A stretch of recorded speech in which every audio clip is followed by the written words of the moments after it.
The three different interfaces we are using are the soft stay, the gum stay, and the hard stay. They all have different functions and are used at different instances. The soft stay, which I'm holding now, is just to make a stretchy cloth stop being stretchy. The gum stay is to give shape to fabric, while the hard stay is to give strength. The hard stay will determine the shape of the entire outfit. So that is what I'll cut first. So that's the white fabric and that's also the black fabric. For the shape of my pocket, the entire shape size, I will be cutting the hard stay because it is the only stay that can carry every other component of the pocket. So I'll mark 2 1/4 inches. So I'll do that on different positions, and after marking, I'll join all the 2 1/4 inches I marked with a straight line, and that will be the width of the pocket. You can see this stay is folded into 2, so when you add 2 1/4 by another 2 1/4, you should get 4 1/2. So the width of our pocket is 4 1/2. Then I'll be marking 4 inches on that side and 4 1/2 inches on the other side.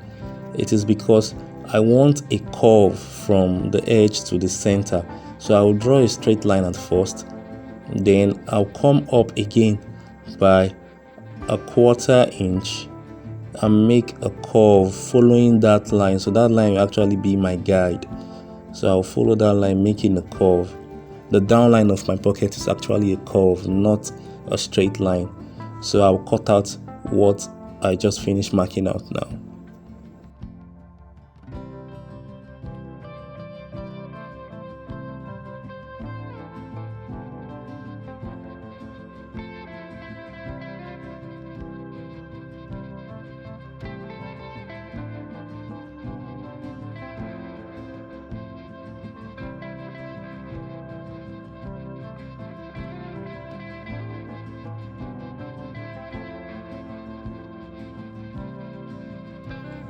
After cutting the hard stay, which is the entire shape of the fabric, I will use that hard stay to cut out my white fabric, which is the underlying layer of the pocket design.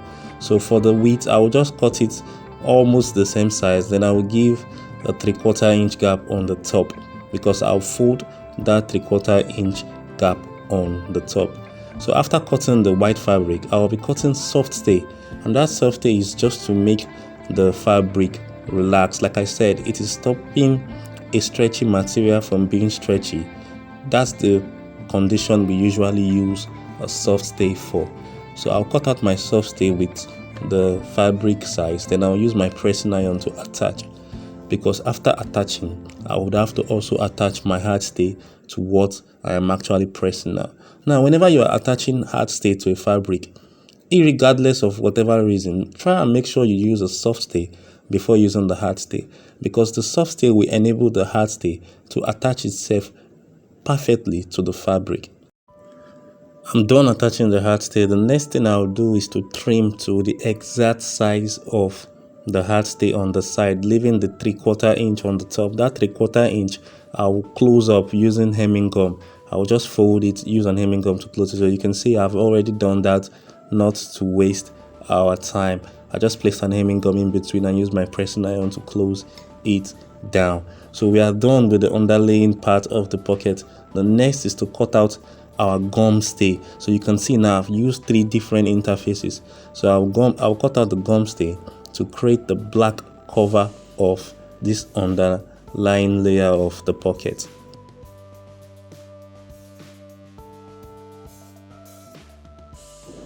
So to cut out this black cover, you don't really need a pattern. What you just have to know is the entire height of the cover was 3 1/4 inch, while the height of the side was 1 1/2. So I will just mark 1 1/2 and 3 1/4.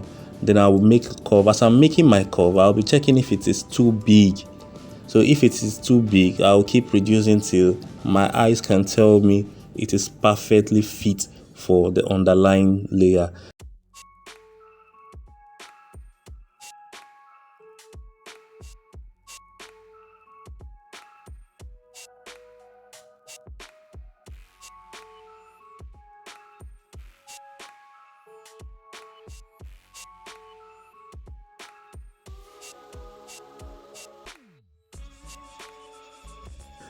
Now I've confirmed the cover of the underlying layer. The next thing I'll do will be to cut out the black fabric using that gum style I just finished cutting out. You just cut in a way that you will leave at least a half-inch gap all through. So that half-inch gap is just necessarily meant for your folding. So you will use that half-inch gap to cover, and that will be after you've notched. Now, like I said, before you go your hard stay or your gum stay, always try and use your soft stay first, which is what I'm actually cutting out now. Your soft stay will make either your gum stay or your hard stay attach itself perfectly to the fabric, and it will reduce the formation of ripples on the fabric. So after attaching the soft stay, I'll place the gum stay and use my pressing iron to hold it down. So you usually apply this process while creating your waistband as well. Always use a soft stay before using any form of strong stay. So I'm trimming off, after which I'll start my notching. The side of the upper side is not really necessary for any form of bending. Just this curve I'm notching now and the other curve, after which I'll start using my hemming gum to cover.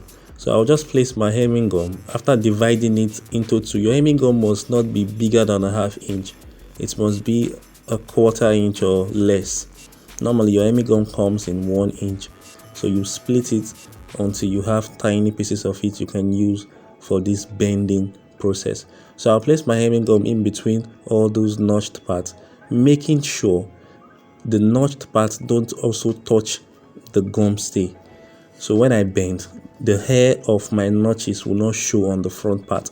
So I'll just bend like that, bend the downline and also the top, leaving only the two sides of the upper part.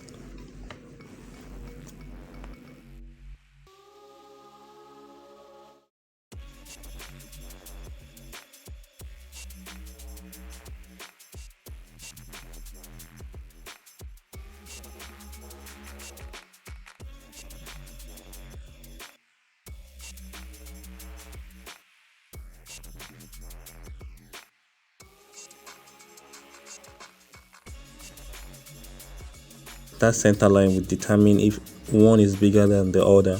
So I can see the black pieces is protruding, which means it is wider than the underlying white piece. What I want to do now is just to place a half-inch before the top and stitch all the edges of the black piece on the underlying layer.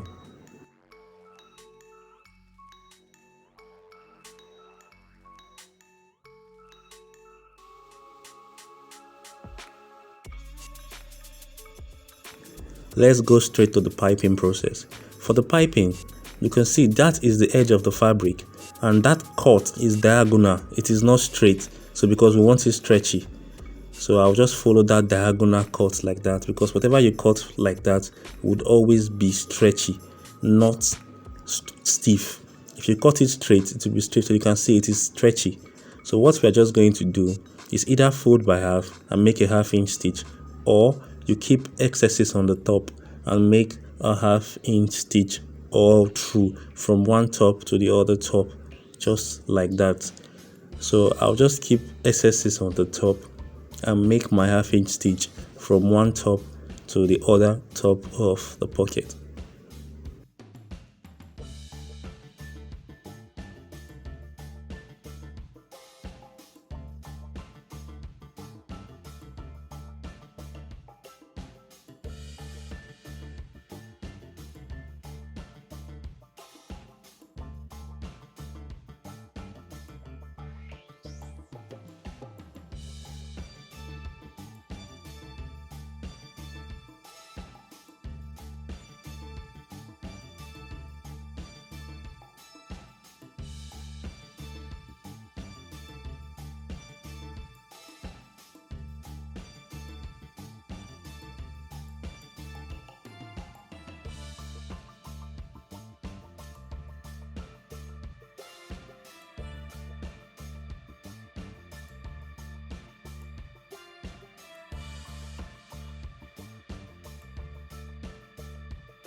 So what we are doing now is what we call the finishing. The finishing is just checking for anything that looks like a mistake or a problem. So whatever protruding part will be cut off, and whatever part that is making it look too bulky would also be cut off. I'll be showing you how to attach it to your fabric. You will just use a matching thread and you sew in between both joinings.